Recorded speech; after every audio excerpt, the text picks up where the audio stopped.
leen jaajëfal ci teewaay bi surtout mbokk presse bi ci wuy gi ñu am te wuy nañu ko tey ñu war a waxtaane lu am solo waaye laata loolu ñoo ngi réitérer suñu engagement ak suñu ancrage ci suñu parti muy PUR donc di réitérer suñu engagement ci suñu président parti bi Serigne Moustapha Sy tey nag dañuy wax ci kàddu l'ensemble des communes du département de Pikine ñu séq fédération Pikine PUR ñu jébbal ñu seen kàddu ñuy wax à leur nom li xew nag mooy dañu nekk situation politique bu xaw a doy waar ni mu xawee doy waar mooy depuis démb ñu ngi yëg ci ay sources yu leer même si non officiel waaye sources yu leer parce que ñi ko génne ñëpp ci seen parti lañ ko jëlee que ni fukki commune ak ñaar ñu toftal ci ville mu nekk fukki siège ak ñett amul benn boo xamante ni PUR occupé na ko donte nag amoon na ay candidatures yu am solo yi nga xamante ni jébbaloon nañ ko loolu nag ku ko dégg da ngay njëkk a laaj loolu nan la mën a demee li tax ngay laaj nan la mën a demee mooy bu fekkee da nga jël PUR déjà mu bokk ci membre fondateur coalition bii di Yewwi Askan Wi ak li mu représenté ci réew mi ci wàllu politique nga mën ko natt ci ñaari élection mu dem ca ci lim bi mujj bi rek ci Pikine liñ ci am ci ay xob toll na si ñaar fukki junni ak juróom ak yu teg loolu nag bu fekkente ni politique ngay wax boo ko mënul bàyyi xel rek boobu kon yow am nga loo xamante ni yéene woo ko coalition bi li tax ñu wax loolu mooy bu fekkente ni dañu yéene coalition bi ndam ci commune ci Pikine kon am na cër boo xamante ni waroon nañ ko sédd PUR laajuñu cër nag parce que dañu bëgg a laaj cër waaye politique représentativité la donc kon mënuñu yenn parti yoo xamante ni xëy na nekkuñu ci commune yëpp wala nañ fa nekkee ak ni PUR nekkee du benn ci wàllu taxawaay ñu sédd ñëpp ba mu des ñun loolu dafa doy waar loolu nag message bu ñuy jébbal la opinion bi di ko wax conférence des leaders bi nga xamante ni ñoom ñoo suñuy kilifa ci wàllu coalition bi di ko wax aussi commission yi nga xamante ni ñoom ñooy liggéey ci wàllu investiture muy commission nationale d'investiture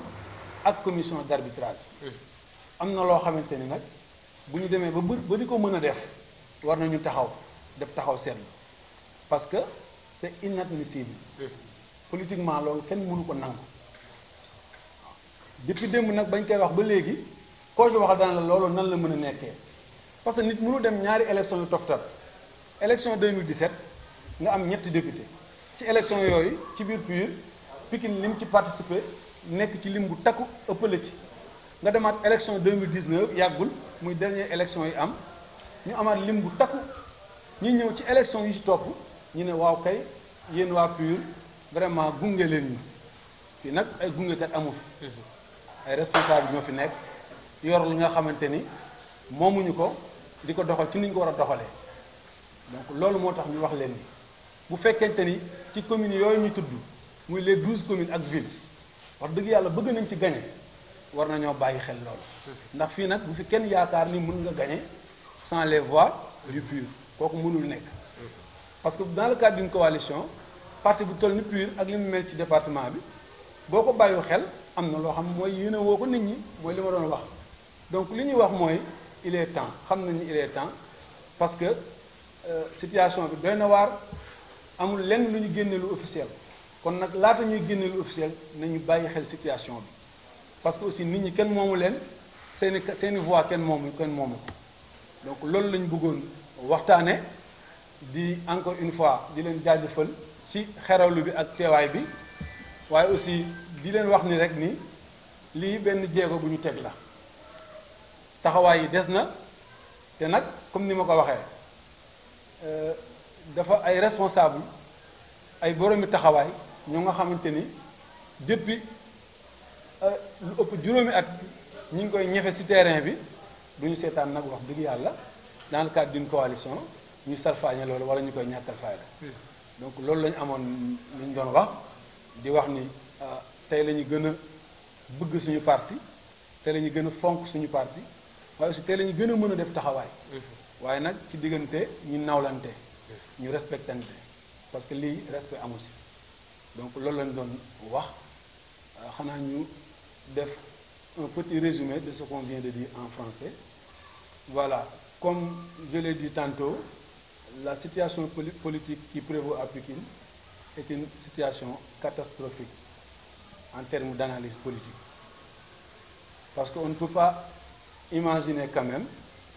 pour un parti comme PUR, avec tout ce qu'il représente au niveau du département, qu'on investit des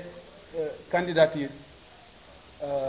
aux mairies, aux différentes mairies des communes, et qu'il n'y ait même pas un membre ou un militant de PUR investi. C'est inconcevable. C'est à la limite ahurissant. Donc, ce qu'on voudrait faire savoir aux différents responsables de la coalition, que ce soit à la conférence des leaders, que ce soit la commission nationale d'investiture ou la commission d'arbitrage, c'est qu'il est temps de revoir ce modus operandi, parce que cela ne peut pas passer. On ne peut pas concevoir un parti comme PUR qui est allé aux 2 dernières élections avec des scores relativement bien. Pour la dernière élection présidentielle, le PUR a enregistré plus de 25 000 voix au niveau du département de Pékin. Cela veut dire que le PUR est un poids lourd parmi les partis qui sont ici. Donc comment penser investir sur les 12 communes et le siège au niveau de la ville et ôter le PUR? On ne peut pas quand même accepter cela. Et je pense que cela n'est pas dans un... Comment dire, cela ne fait pas montre quand même d'une volonté de réussir ou bien de gagner. Si on voudrait gagner, c'est qu'il faut forcément associer PUR. Si on voudrait avoir quand même des résultats qui honorent la coalition, on ne peut pas l'avoir sans PUR. Ce qu'on voudrait dire, c'est exactement cela. C'est qu'en fait, il est temps qu'il revoie cela. Il est temps quand même de penser autrement la politique. Parce que un parti fondateur de la coalition, qui de plus est très représenté au niveau du département, ne peut pas quand même se permettre de ne pas être au niveau des têtes de liste, au moins de quelques communes. Donc c'est ça qu'on voudrait résumer en français. Juste remercier l'assistance, remercier la presse d'une manière générale, et dire qu'en fait ce n'est qu'un début, et que vraiment on va faire le maximum, on va faire tout ce que cela demande pour quand même nous faire rétablir nos droits en tant que parti politique digne, en tant que parti politique de valeur. Et pour finir, nous réitérons notre engagement à notre cher parti, mais aussi à notre cher président du parti, Serigne Moustapha Sy. Voilà, nous vous remercions de votre attention.